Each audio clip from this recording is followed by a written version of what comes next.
नमस्कार मित्रांनो, मी काजल. माझ्या ब्लॉगमध्ये तुमचे स्वागत आहे. तुम्ही बघू शकता श्री गणपती खिंडीतील आणि कुरणेश्वर मंदिर. आम्ही येथे आलो आहेत. 2 मंदिरे आम्ही करून आलो होतो, म्हणजे संगम माऊली आणि त्यानंतर श्री नटराज उत्तर चिदंबरम मंदिर. आम्ही टर्न घेणार तोपर्यंतच यांनी सांगितले की काजल, इथे मंदिर खूप सुंदर आहे, ऐकलं आहे, पण अजून आपण काही गेलोच नाही. तर या खिंडीतल्या गणपतीला आणि कुरणेश्वर मंदिराला आपण जाऊन येऊया. थोड्याशा काही पायऱ्या उतरून आम्ही मंदिराजवळ आलो. सातारा जिल्ह्यातील खंडीतला गणपती हे एक प्राचीन मंदिर आणि जागृत देवस्थान आहे, जे अजिंक्यतारा किल्ल्याच्या पायथ्याशीच कुरणेश्वर मंदिराच्या जवळ आहे. हे मंदिर शिवाजी महाराजांच्या पदस्पर्शाने पावन झालेले असून तेथे गणपतीचे स्वयंभू मूर्ती आहे आणि ऐतिहासिक दृम्यात या मंदिराला मोठे महत्त्व आहे. अनेक ऐतिहासिक अशा घटना घडल्याचे मानले जाते. मंदिराच्या अगदी अवतीभोवती सुंदर असे झाडे लावलेले आहे आणि तिथे फिरायला पण खूप सुंदर असे वाटते. आम्ही आलो आहेत आता गणपतीजवळ. ह्या गणपतीला बाहेर बघूनच खूप प्रसन्न वाटते. तुम्ही बघू शकतात, खूप सुंदर असा गणपती आहे. या गणपतीला नवसाला पावणारा गणपती म्हणूनही ओळखले जाते, जिथे भक्त आपल्या मनोकामना पूर्ण करण्यासाठी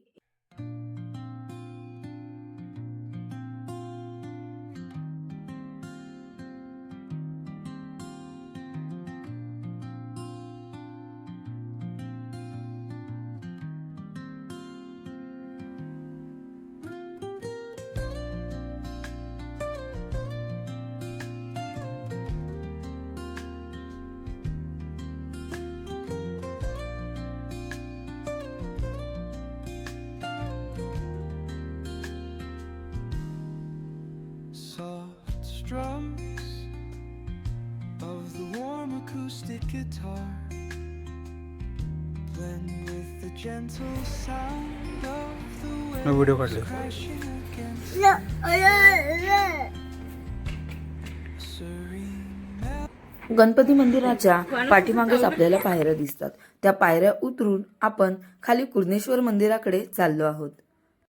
कुरणेश्वर मंदिराकडे जातानाच आपल्याला पहिल्यांदा दत्त मंदिर दिसते. ते 32 मीटर फक्त अंतरावर आहे. खूप सुंदर असे दत्त मंदिराचे दर्शन घेऊन आम्ही निघालो. ते म्हणजे कुरणेश्वर मंदिराकडे. तुम्हाला सांगते ना, इथे खूप सुंदर असे साफसफाई आणि खूप असे झाडे लावलेले आहेत. इकडे पण आहे, चल या. Strums of the warm acoustic guitar.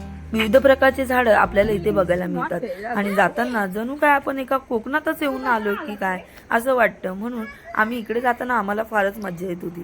विविध प्रकारची झाडी, वेली, त्यानंतर फुलांचे झाडे आणि इथे प्रत्येक झाडाच्या इथे नक्षत्र, राशी ह्या सगळ्या गोष्टींच्या पाटीही लावलेल्या. काही पायऱ्या उतरून आणि रस्त्याने चालत येऊन आम्ही इथे कुरणेश्वर मंदिराजवळ आलो. तुम्हाला सांगते ना, खूप सुंदर असे हे मंदिर झाडामध्ये आणि खिंडीमध्ये बांधलेले आहे. हे मंदिर बघूनच खूप प्रसन्न वाटत होते. शांतता, पक्ष्यांचा चिलबिलाट आणि शांत वातावरणात असलेले हे सुंदर मंदिर आणि मंदिरासमोरच असलेला हा मोठा असा नंदी.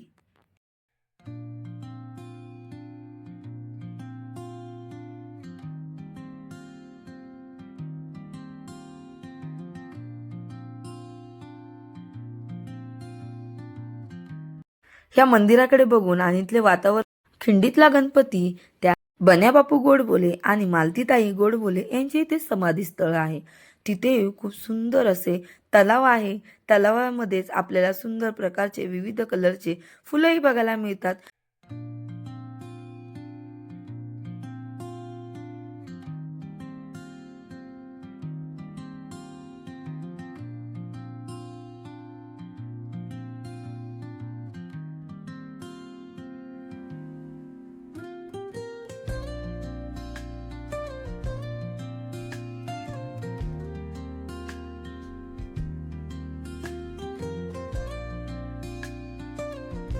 ते सुंदर आम्ही मंदिराचे दर्शन घेतले आणि घरी निघालो.